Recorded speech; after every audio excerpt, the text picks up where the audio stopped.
Ediye tugenze bitundu ebye Fort Portal eno abasawo abakolera ku ddwaliro erya VIRIKA Hospital basazeewo okusawansa ebikola nga bawakanya embeera mwe bakolera.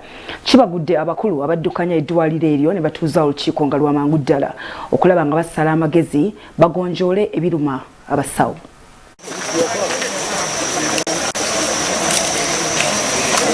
Abasawo ku ddwaliro lya VIRIKA mu kibuga Fort Portal beekalakasiza ne balumba bisopu nga bawakanya embeera mwe bakolera esukkiridde okubanyigiriza nga n'ensimbi ezibasasulwa ntono. Bishop Muhirwa yalumbiddwa abasawo kuba yakulira olukiiko luliddukanya ng'ensimbi ezibasalwa ku musala gwabwe mu NSSF tezituukayo.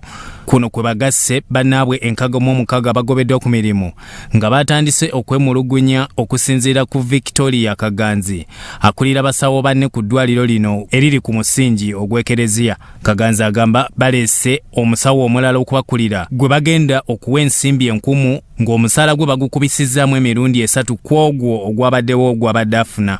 Expecting Bishop agondeze kurora abakuru beitu okutebembera mbere tukora mu mawodi n'abandi bambalize ensonga ezimu bagire ebintu ebikuba bishenjura baitu bakuru beitu bantutumanyire obarabaza ebyo turukwetaga akuba buli muntu abaine ensonga yakwenda kwimucha omukono agambira Bishop baitu kyasobora kuhikira baitu ntunihera ngo nibeza kutugambira baitu kirokene tuturkwija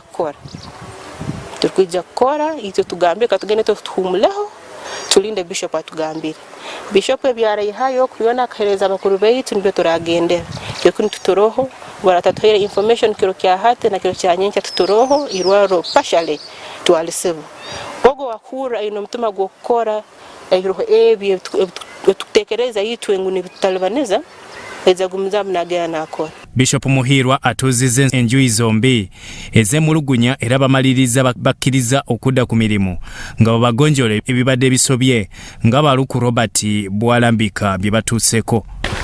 We had our silent demonstration, very peaceful due to our inner issues in the hospital, and we came to meet the Bishop and we've resolved. It has been fruitful. Resolved them with the Bishop. So we are very fine and we are going to continue with the work in the hospital.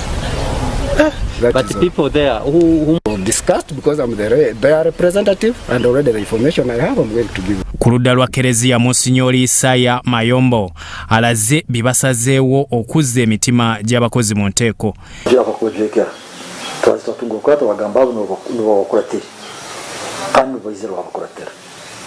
Kandi abanyakwiza kwakuratera bakuru b'ebitongole umuntu bakabishira nsoko umuntu umuntu agambe kintu tikiri cyabona ni kisoko atagira kali yabona gamba tukubikiriza bayite kintu kumanya abanyakwize nirebe mbese babo kandi bekiraniza nabo bacamba agende cyokora hari ibintu kwatagisubwire bayite kikuru okurato rugemu kuru tukiranize. Eddwaliro lya VIRIKA lyaggulwawo mu 1911 era ne ligaziyizibwa mu 1962 mu 1975 ne lisibwa mu mikono gy'ekereziya mu 1995 Musise yayita mu kitundu kino yaleka lisannyalaza era kyatwala emyaka 5 okuliddaabiriza. Bikungaanyiziddwa ekitongole ky'amawulire ekya Salt Television.